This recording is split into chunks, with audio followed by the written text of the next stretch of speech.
So welcome, Eagles. Thank you all for choosing this panel. People around the world out of poverty to opportunity. You came to the most interesting topic, in my view, with clearly the best panel, and I think you'll see why shortly. I'm Kathy Bushkin-Calvin. I'm with the United Nations Foundation, which supports the UN and all the work it does to bring peace and prosperity around the world. I'm a proud board member of City Year, and I was involved in helping create Network for Good, which was one of the earliest online volunteering and donations. So I really know all of these things have to come together. We have a challenge today in that we have a very short period of time, so I'm going to cut to the chase and my panelists each to give 2 or 3 remarks. Stay seated so we don't spend time jumping up and down. I think the framing for this panel today is based partly in numbers and partly in longevity. In numbers, you know, even in this country, 1 in 8 Americans is living below the poverty line, 13 million children. And around the world, you know, the numbers are even stark. There are worldwide targets called Millennium Development Goals to cut poverty in half by 2015 through a number of routes, and very few Americans even know about those. So there's some built-in issues that make this a long-term challenge and not a short-term challenge. These are systemic issues, and that makes service even more challenging because the work that gets done has to be in for the long haul and requires not only on-the-ground work, but policy and advocacy changes. And finally, probably in the area of poverty and changing opportunity, there's no greater role than for all 3 sectors, the civil society sector, business, and government. And so uniquely in this area, I think we know we need all 3 because of the sheer dollar impact of the work that has to be done. So I'm going to ask each of the panelists to give you a couple of their insights and perspectives, and then we'll go right into questioning. So may I please start with Jeffrey Canada. I think you all know Jeffrey and the great work he's done. And I'm just going to let them each introduce themselves with their 2 seconds of bio, too. I just think that's going to save some time. Please, go ahead. Thank you very much, and good afternoon, everybody. I'm Jeff Canada. I'm the president of the Harlem Children's Zone, and I see many folk in here that I know and respect and work with. I want to say a couple of things. We have created in the Harlem Children's Zone a strategy around trying to save a community by working with all of the children in the community. And the idea was, could we really carve out an area? And if you can't sort of change everything for everybody, can you change everything for some number of young people? And we thought the answer to that was yes. So we wanted to make sure every single one of our children great health care, great social services, recreation, culture, jobs, employment, that they lived in decent housing, that their neighborhoods, their streets were clean. They really were growing up in what I consider to be the bottom. And people keep thinking that what we've tried to create in the zone is the top. But this is really sort of, to me, the basics that every young person ought to get in America if they're going to have a chance to fulfill, I think, their potential. So we have been involved in this service movement for quite some time, and we had a particular perspective on service that I want to share with you in this issue of poverty.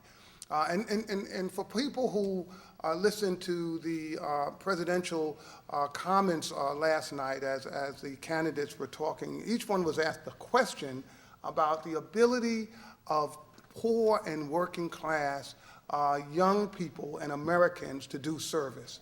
And whether or not there were particular obstacles to them doing service if you did not come from a privileged background. And, you know, like the candidates answered it in the way they answered it. But let me tell you what my answer to that question is, because I want to be a little bit maybe more provocative. I thought, and this is many years ago, this is prior to AmeriCorps, when there was still this debate. This is not a new debate. This debate has been, some of us have been around. I see Dorothy in here. People have been into this business for quite some time. Some of us believed that in these communities, and I'm talking poor communities, particularly poor communities of African American, Latino communities, the communities I know, but there are other poor communities that could be similar, but I don't claim to know those communities well, that we thought service was an essential part of these communities becoming engaged in restructuring and in changing their own communities. That the thought went that there were lots of young people in particular who lived in those communities who wanted to be catalysts for change. They were living the negative experience, and they wanted an opportunity to live the positive experience, and for their siblings and for their relatives to feel like what it feels like if you're living in a community where things are positive. And so a bunch of us really pushed that there be a way to recruit individuals from these communities to be the agents of change in terms of service. And we thought if we trained them young and they got a chance to do service, then that service would continue even after they were no longer connected to that service project.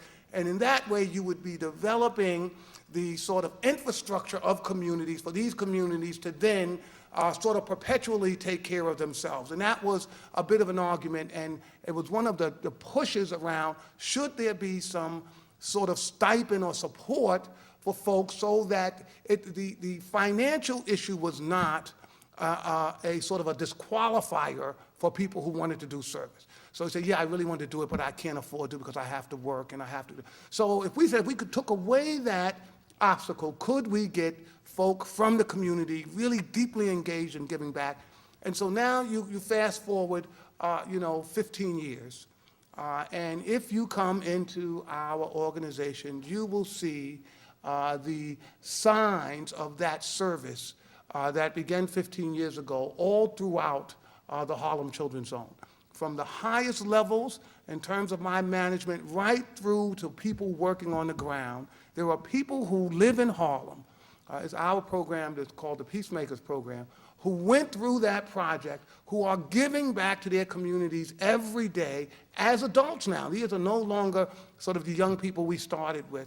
And it is my belief that one of the things that we have to continue as a model, it's not the only way to do service, but we must continue this as a model because you get not only the service at the time you're getting it, but you also get people who live in that community and plan to live there, continuing that same commitment to service even after they are no longer involved in that original service. So my push today is to just remind us that that was a strategy. We thought it would work. It worked in Harlem. It may not have worked everywhere, but it worked in Harlem. And I think as we think about service, we have to make sure that everybody can serve and that we don't create obstacles for service. So at that, I'm going to stop and I'll pass it over. Great, thank you.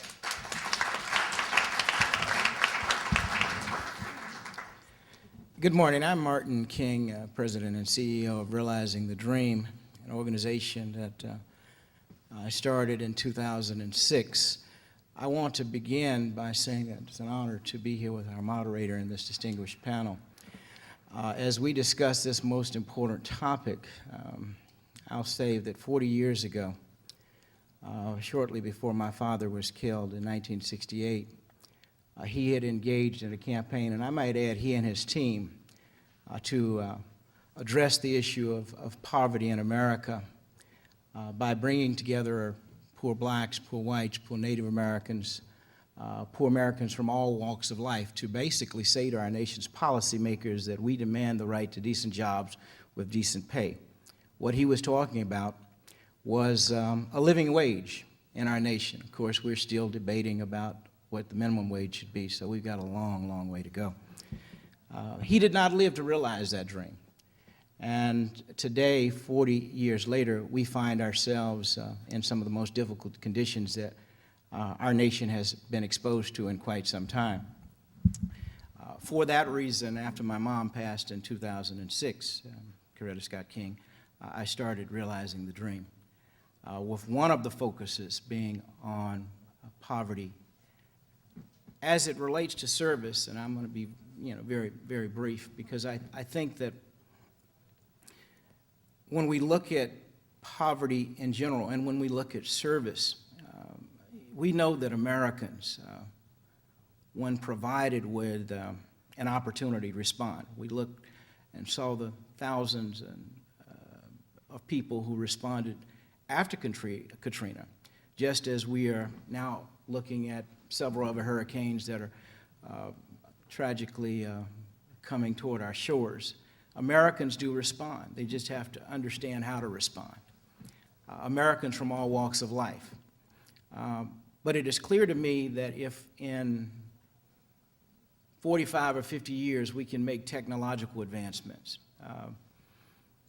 50 years ago, 45 years ago, the information that we have or access to through our BlackBerries, just to contain that information, it took the room this size just to have computer technology. So if we can make certainly progress in technology in major ways every really few months, then why not can we focus on the issue of poverty? And we're going to have to seriously focus as a nation.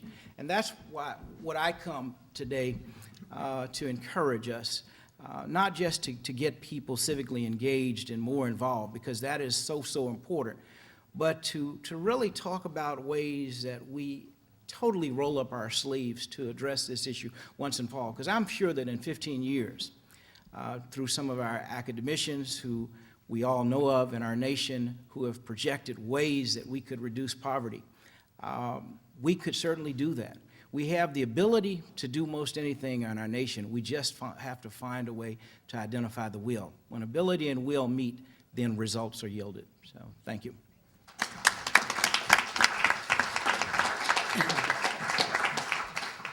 Thank you. Hi, my name is Sherry Lansing, and I am delighted to be here. I felt last night and I felt all this morning that this conference was really the tipping point that really would get everybody to engage in volunteer service, that, as one of our candidates says, it will be cool to become part of the service nation. I come here today representing three very diverse groups. I was originally a math and science teacher. And through that experience, and before that experience, I believe very strongly that the way out of poverty is for an equal education for everybody. And until we have that, we will still have an unequal world. And it's appalling to me that the schools, our public schools, our charter schools, whatever schools you want to say, are not equal. So I come here believing that that is the strongest way out of poverty. I also, after I left the teaching profession, was a corporate executive and ran Paramount Pictures up until 4 years ago. So I spent about 30 years as a corporate executive. And I also believe that the time is ripe and that the corporations are willing now to engage in public-private partnerships. We need money to improve the schools. We need money to improve the health care. And I believe that our corporations are ready and willing. And the third constituency that I represent is a constituency that I feel is the forgotten generation, and that is the 50-plus people.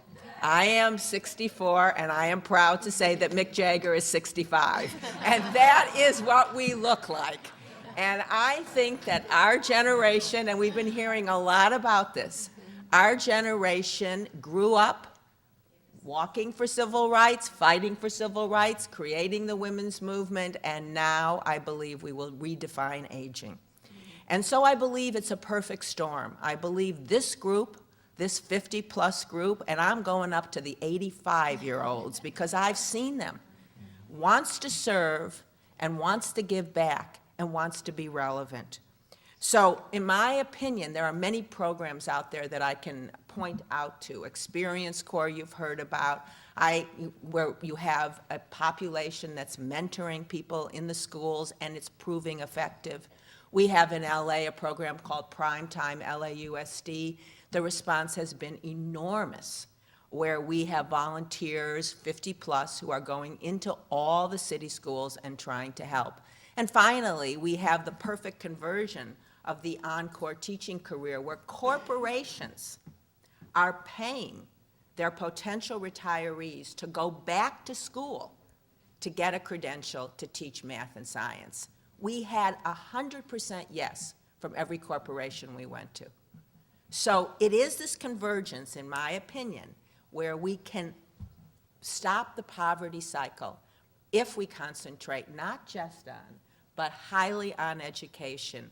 And if we tap the corporations, tap that very young demo that's in the prime time of their life. And I personally think we need to really also concentrate on education. Thank you. Thank you. Thank you. Good morning, everybody. I'm Sonia Perez. I am Senior Vice President at the National Council of La Raza, which is a Hispanic civil rights organization, and we just celebrated our 40th anniversary. We've been working on issues of poverty for 4 decades now, and still a lot more needs to be done. I appreciate the chance to be part of this discussion because poverty and service are really important issues for the Latino community and certainly for our organization. And I wanted to share 3 short pieces of data about this. First of all, more than a quarter of Latino children in this country are poor. And 1 in every 4 kids under 5 right now is Latino. 1 in every 4 is Latino, under 5. And then we already have heard a lot about the dropout statistics, right? Between 1/3 and 1/2 of Latino kids don't graduate from high school. So, you know, looking at the combination of this, we know that what happens to these kids, it's not just going to affect the Latino community, it's going to affect all of us. And what choices we make now about investing in these kids and about making sure that they have opportunities, certainly on the education side, is critical because it's critical for every state in the country. We see the demographic growth of the population. You know, there are Latinos now in North Carolina and places in the South and Tennessee and places that did not have, are not traditionally known for having Latino populations. And so it's really an issue that matters to all of us. I think the work that we've been able to do, we know about, you know, we know what affects poverty. We know what we need to do to change it. We know education is a key part of that. Certainly the jobs that the parents have, family structure, we know all of those things. We can tackle poverty, I think, through a combination of policy and program work, and one of the strategies certainly to tackle poverty can include service. Now, I think the Latino community is very energized about service and about serving the community. They may not call it that. I think the concepts are there, but the idea of volunteerism, serving the community, creating organizations to do that and to fill gaps.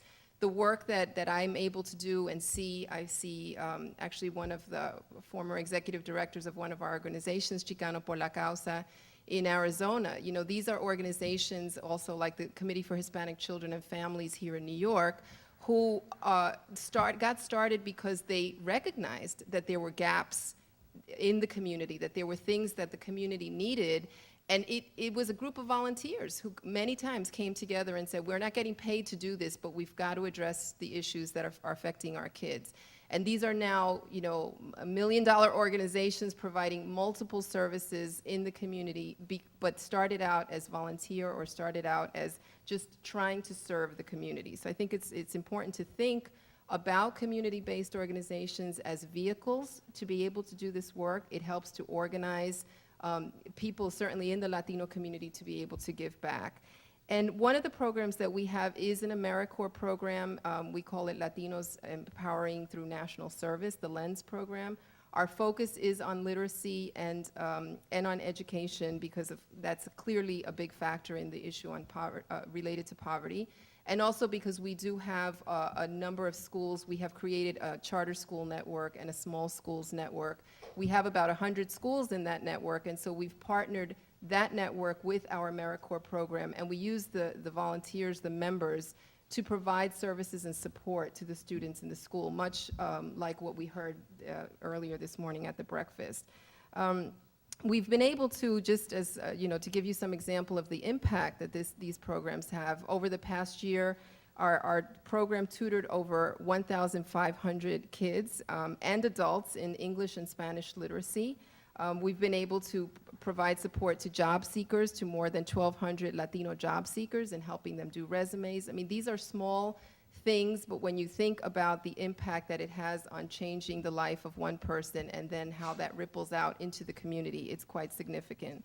And you know, there are a couple of programs I would note. One in particular, the Unity Council in Oakland, California, who has had an AmeriCorps program, and one of the things they do as a community service event is these volunteer tax clinics, being able to help Latinos prepare taxes, get the most refund that they can get, and using that money to purchase a car, which then in turn helps them to be able to find a better job. So these small steps in how we can provide these services, use communities, work with and complement the services of community-based organizations, and then really be able to have an impact on not just the people that are doing the service, but certainly for the community as a whole. Thank you.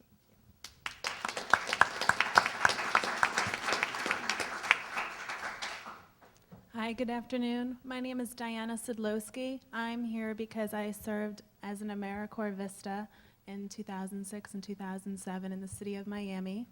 I worked as a fundraiser and grant writer for 2 youth nonprofits, Do the Right Thing and the Miami Police Athletic League.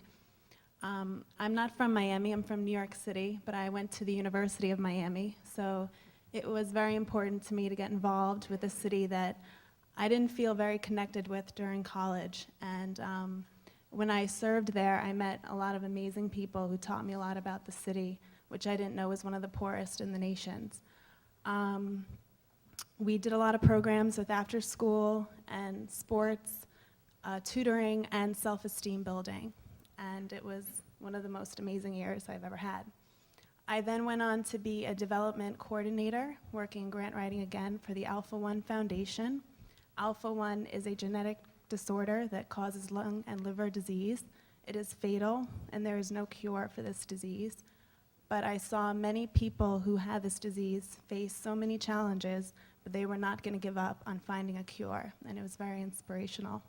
I now work at the Hope Public Interest Resource Center at the University of Miami, and we're trying to instill a pro bono ethic and public interest-minded population at the law school there, and we connect law students with different fellowships throughout the world, and we also connect them with different community organizations in the city of Miami. And I think that education and also mobilizing your community is the most important thing in alleviating poverty.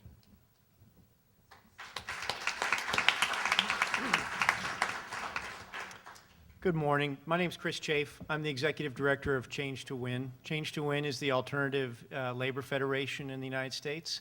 We have 6.5 million members across the U.S., Canada, and Puerto Rico. Many of the largest unions in the country are part of Change to Win: SEIU, Unite Here, the Teamsters, food and commercial workers, carpenters, laborers, and farm workers. We're here and part of this conversation and part of this dialogue because there are 37 million people in America living in poverty. And we are here because we are part of a tradition that we believe is the greatest anti-poverty program in American history. I want to give you a very direct example. How many folks in the room are staying here at the Hilton or have been at the Hilton before? Okay. So the people that are serving your food and that are cleaning your beds, they make approximately $22 an hour.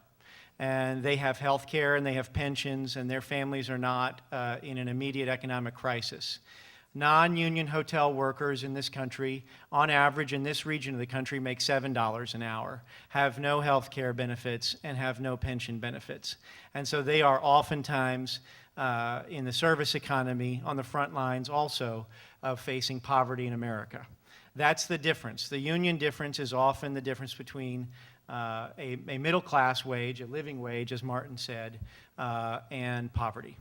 And we believe that, so this is we're here today because we're looking at this as a common challenge, but also because we share with you a set of common values, that we are at our best as a nation when we are fighting together and finding common solutions to economic inequality and social inequality, because we know and believe that the more we do this across every different kind of difference we might find within ourselves, that we can build a more prosperous America.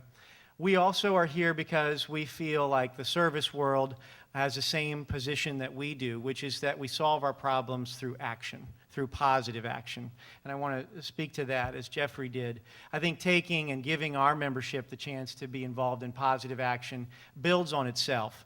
And labor union members have been a large part of the service movement for many, many years through United Way, through their local communities. And the whole premise for why folks get involved as leaders in the labor movement is why folks get involved as leaders in the service movement. It's to take care of each other. It is the deep values, faith that we are each other's keeper, and that we can do something together by taking action that's going to make a change. So we are here as partners because we do believe that we have a common responsibility to fight some of our toughest problems, poverty being among them.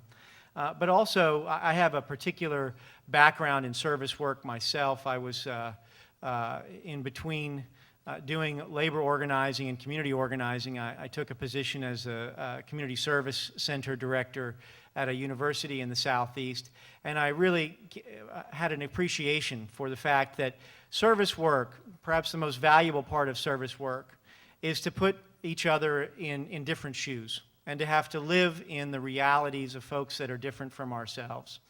There are two things that I think are particularly valuable. One, it is the empowerment of families that are able, through service projects, to take greater control over their neighborhoods, which is why community organizers should be celebrated and not denigrated in America. But secondly, because I've seen firsthand, both among union members and college students and high school students, the fact that if we're going to understand in a country that doesn't want to deal with class, doesn't want to deal with poverty, doesn't want to deal with race, doesn't want to deal with difference, the opportunities that come out of service work that happen across this country every day expand the perspective of leaders and our next generation's leaders. We need to do everything we can to make those opportunities more real. Because if you don't have that perspective, if you don't have that understanding, and not conceptually, and not from a book, but because you have sat and worked and listened to and engaged with families who are trying to make their lives better, you cannot come up with the right solutions that are both respectful and honest and specific. So I believe that the labor movement is a partner here because service opens the door. It is a beginning of a process that we need to engage nationally. And the last thing is that in the labor movement, we truly believe that the greatest gift you can give is your labor, is your time. And I know that that is a premise that lives strongly within the service movement. And so we're very honored to be a part of this panel and this presentation.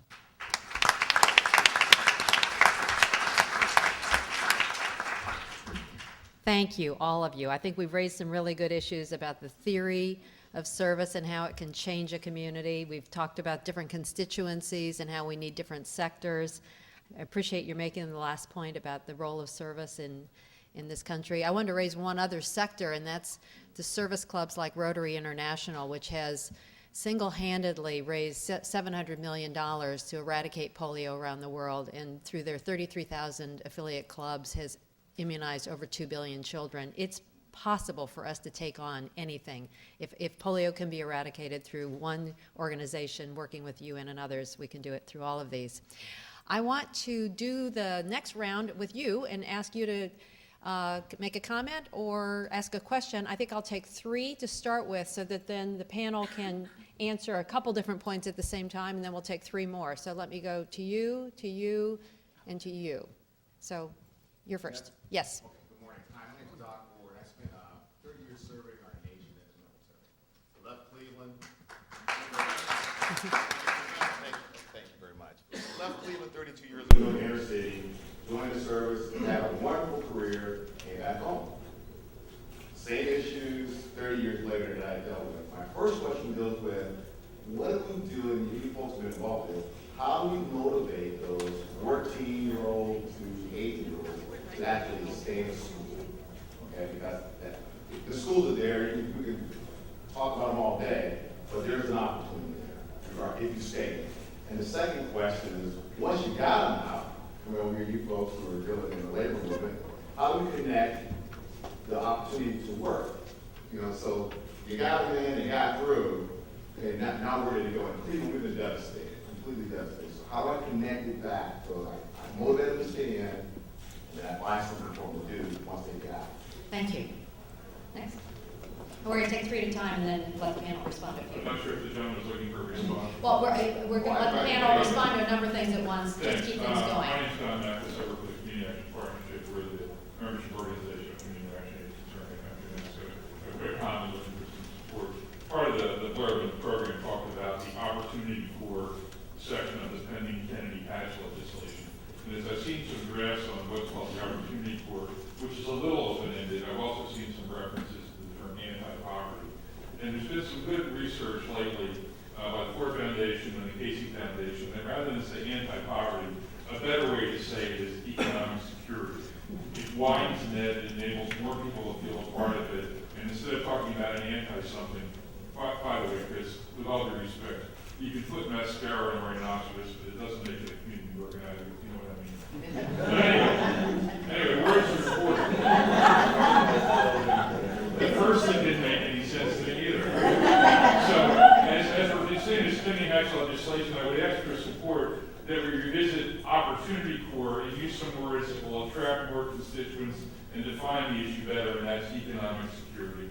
Great, Thanks. thank you. And one more back here, and then the panel will take a few comments. Thanks. My name is Thomas Bates. I run an organization called Democrats Work, which is connecting Democrats with community service projects. One of the things that we've seen, which I think are somewhat related, gets to Jeff's point about indigenous service versus parachuted in service. And something that's related is kind of the generational idea of being more involved in done-a-day kind of projects rather than getting deeply enmeshed in continuous similar service. So how do we use sort of taking people where they are, whether they want to come from outside of the area that needs to be served and only want to maybe do it for 3 hours every couple months? How do you take non-systemic action to address very systemic problems? Good question. So who would like to take a crack first at answering one or two or three of those comments? Let me maybe start with the school comment, because here I think we have a challenge all over America in almost every school. Doesn't matter, I think almost what the social economic income. You go into that community and you say 14-year-olds, and people start pulling their hair out. I mean, part of it is cultural, that the messages that we are aiming at our young people are very destructive. And if you've got a great set of messengers, heroes, idols, saying horrible things to young people, a lot of the young people are going to be hurt by that. There's just no getting around that at all. And what we try to do is, I think, use the same people who haven't been very effective 30 years ago to deal with a much more sophisticated messaging problem today. Part of the answer to your question is, how do we attract talent? I mean, real talent into these schools so that young people really get an opportunity to be engaged with a movement which sort of connects them in a way that they feel disconnected right now. And you can't simply get folk who simply aren't part of anything to inspire young people to do that. There are lots of barriers to working in schools, right? You've got to have and many times those barriers prevent really talented people who could come in and make a difference from getting in and make a difference. Look, we got to protect children. You have to make sure predators don't come into schools and other things. But at the same time, we need to open this funnel up and allow talent to come into these places because this is a real challenge all across America, and we are losing that group of kids, not by the thousands, but by the hundreds of thousands all over. And I will tell you, there are very few places that come up with an answer. So the part of the challenge is connecting talent, but it's also getting that group of kids involved in being the solution and not the problem. And what we found at Harlem is when we get those 12 and 13 and 14-year-olds, instead of doing the tagging and the graffiti, cleaning it up, guess what happens? They don't want to do the tagging and the graffiti. They feel like, after I spent all that time cleaning that wall, it doesn't make any sense to kids. So part of this is, can we come up with a set of strategies where young people actually feel like they are rebuilding their communities? Because I think that allows them to feel like, okay, yeah, things were terrible, but I'm actually physically seeing a difference now, and maybe there's hope. And I think once that issue of hope comes in, you've really opened up an opportunity to work with those young people differently. Sherry? I just want to kind of build on what you're saying. I think that there's none of us that can't point to a teacher that affected our lives. I mean, I can personally say my worst subject in school was math, and I ended up being a math teacher because my teacher was so inspirational to me that I actually ended up loving math. I mean, he had a way of teaching which I could spend an hour talking about, which stimulated me. So I think the key, and I'm building on what you said, the key is to make the educational experience something that the students can relate to and that they can respond to. And I think the single most important thing is to have good teachers. And I think no matter what else we do, if we don't start to value people who teach, and whether it's merit pay, whether forget merit pay, they just should be paid more, period. I mean, that's a really simple thing. I mean, when you think about the inequity of the pay scale, and because of that, some very, very good people are not able to go into the teaching profession. And, you're seeing, and I can point to specific examples in the area of math and science. If you graduate with that degree today, you might want to be a teacher, but, then a Boeing or a Northrop says, well, I'll give you 10 times what you were going to make. So to me, that's what we need to address, is the teacher. Now, I come back to this demo that's sitting out there, that's had their career. And, again, I'm not saying that I don't want to encourage young people to go into teaching, but I'm trying to deal with the reality that exists today.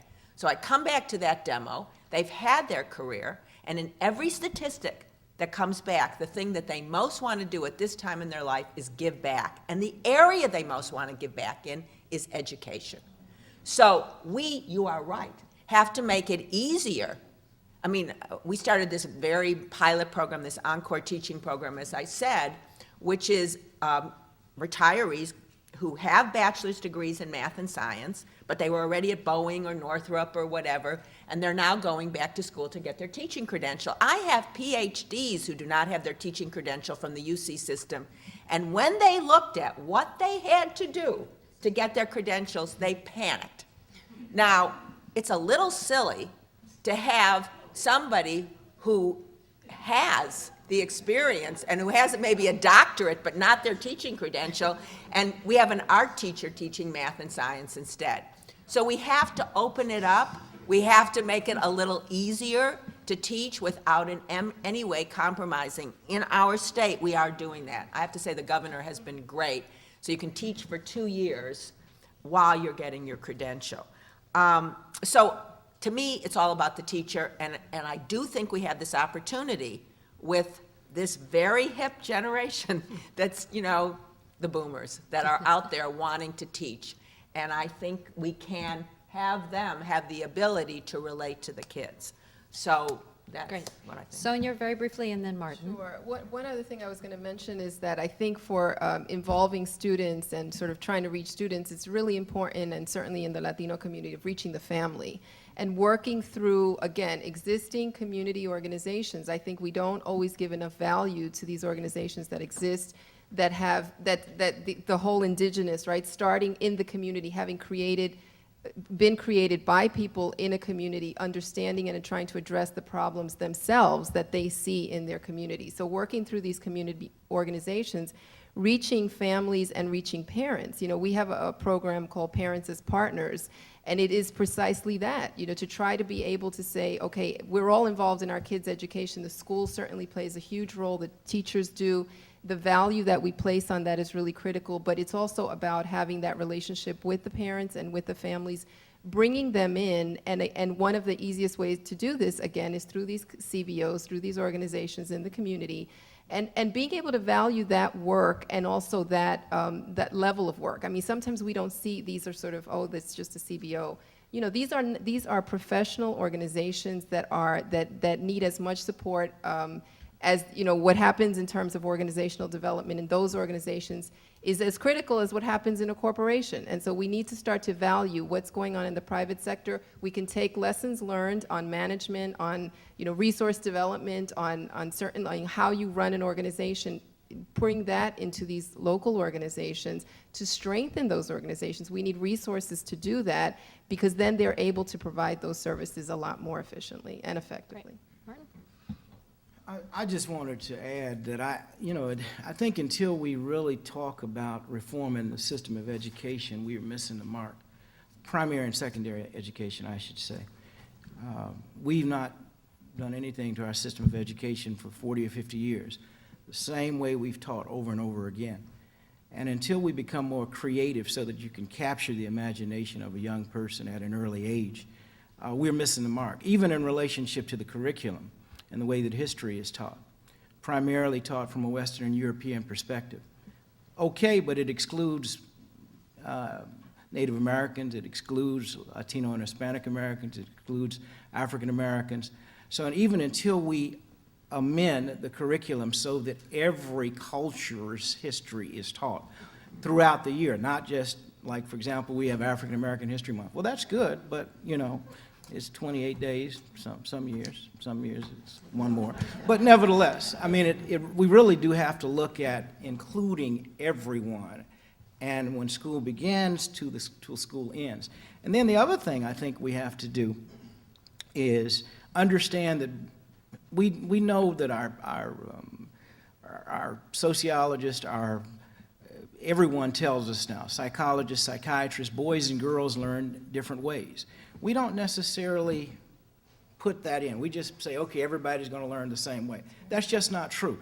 And the final thing is we've got to add, I think we've got to go back to, you know, arts and culture. We took that out of, I mean, how do you say, well, you know, if you have an expertise in an area and you're motivated to study, this is what you want to study. Of course, you got to have a traditional curriculum that everyone has, the basic foundation that you have to go through. But if that's where you excel in, and it no longer exists because we don't have the budget. We have a budget to make missiles, blow up stuff, but we don't have the budget to educate young folk. And so we've just got to change our priorities. Diane wanted to say something, and I think, Chris, maybe you want to address the other two questions, and then maybe I'll ask people for last comments here. Go ahead, Diane. For the first question, I think it's very important to empower the youth. I think through incentives and recognizing them. I think more teachers and volunteers in the public school system need to keep their eyes open for good deeds that students are doing, because there are a lot of amazing young leaders out there who are starting their own businesses, whether they're selling lemonade or I met two girls who are here today at this summit, and they started their own, they're beekeepers, and they take the honey from bees and they sell it to raise money to find a cure for esophageal cancer. So there are young people out there who are doing good, they just need to be recognized. And Do the Right Thing of Miami was one of those organizations that did that.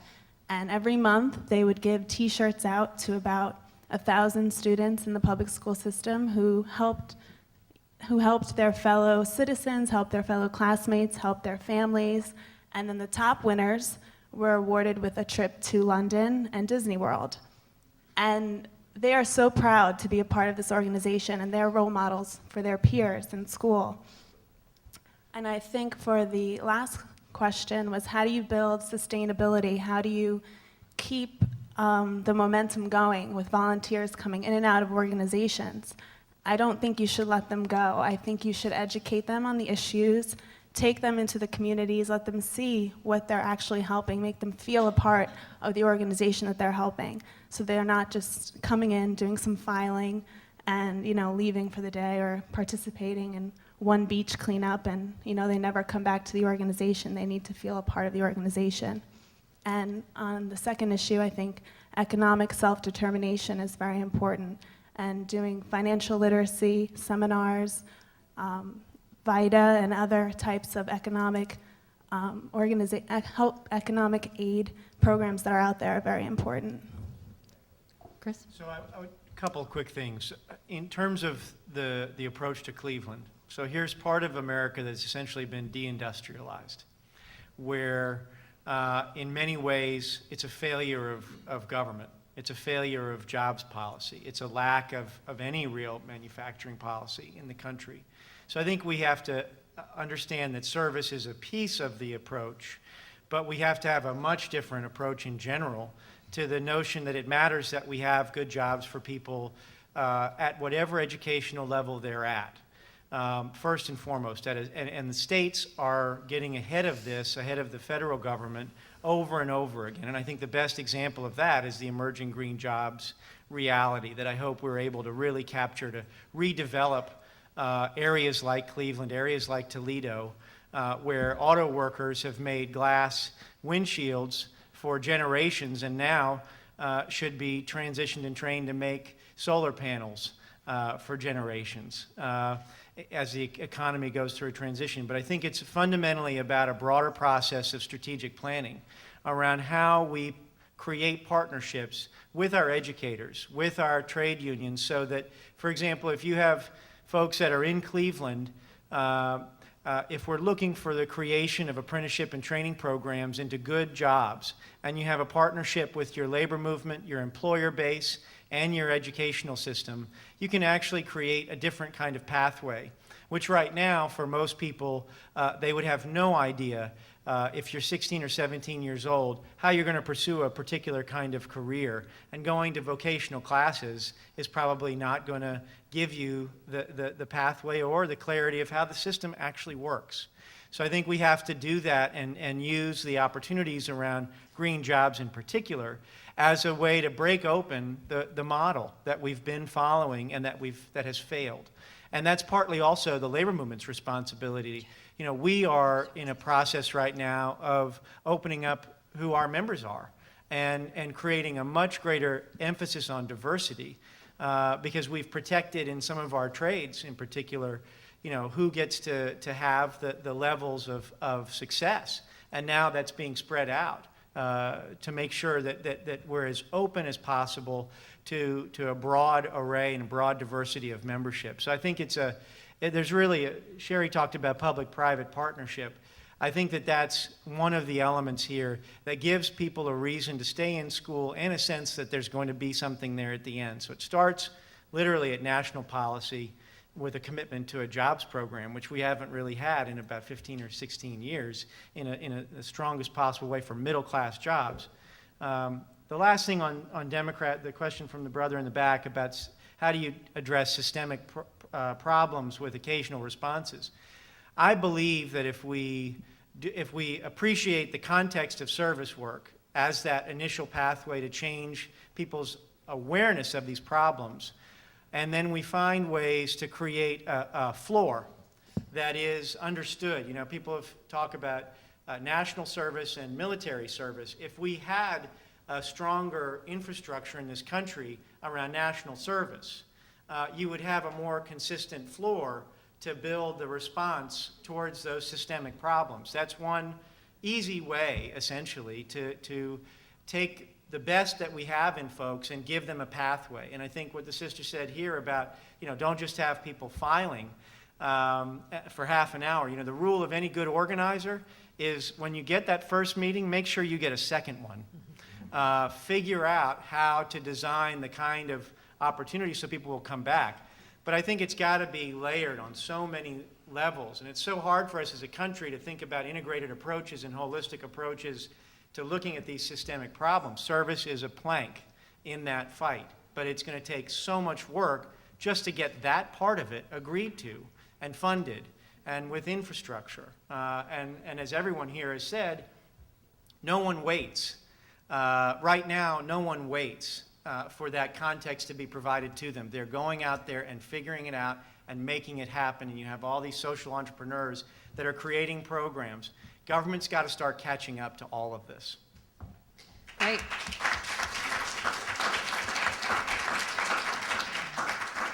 So life's cruel. They've told us we have to stop at noon. I'm going to let Sherry and Jeff, who both have one last comment, to make that. And then hopefully, if you've got other things you want to say, you can come up and mob the panel afterwards. Sherry, quickly. Well, I wanted to build on, the sustainability, because I think there's some ways that we can achieve that. First of all, I think that when you learn something young, it becomes part of your life. Do you know, if you learn to play tennis when you're a kid, you keep playing tennis to the day you die. So I don't understand, and I've never understood this, why, volunteerism isn't a course in grade school, isn't a course in high school, and isn't a course in college. But a course where you get credit. I tried to get this through the UC system, and I really understood when the students stood up and said, I've got 4 jobs, I've got this, I've got that, I can't handle a volunteer course that doesn't give me credit. So I really mean a 4-credit course, and it's part of your curriculum every single year. If you do that, it becomes part of your life. And I think we have to be kind to the different stages of life. When you have, certain economic needs, whatever, perhaps your volunteerism is consistent. I'm not saying it shouldn't be consistent, but let us not denigrate hours every week rather than days every week. I think we should applaud people who find time while they're raising their children or while they're doing it. And even though they're not having a full-time career in nonprofit, not everybody in the world is going to be doing that. Then there comes different stages in life, and I've already talked enough about that stage, where you really have the time and you want to give back on a full-time basis. But again, I think we should applaud hours of work, days of work, and full-time commitments to work. But it should be like breathing. It's just what you do, and you would be ashamed not to do it. Jeff, last word. And I want to say this one thing about race and class and service. We are in a country that we've got to get over this. Right? We've just got to get over this whole issue of race and class. Service is a way for us. We should serve all over America, and we should intentionally go to places and serve to experience the broadness of America. And there's nothing wrong with that. There's nothing wrong with that. But in our service, we sent some of our kids down to serve after Katrina, and the kids went down to New Orleans and they served. But if we don't make sure that the kids in New Orleans are able to continue, my kids came back home to New York. And so we have to always think after our service, what have we left? Now let me just say this last thing. Public good with public funds. I was a little disturbed that there seemed to be something wrong with asking for large amounts of government money to provide, and I want to, please, just when this conversation goes on, people say, well, the government, well, it shouldn't be the government. Halliburton doesn't think that way, right? I want us to have the Halliburton view of service. Nothing wrong with the government paying big dollars. Well, on that note, will you all join me in thanking our panel of big thinkers?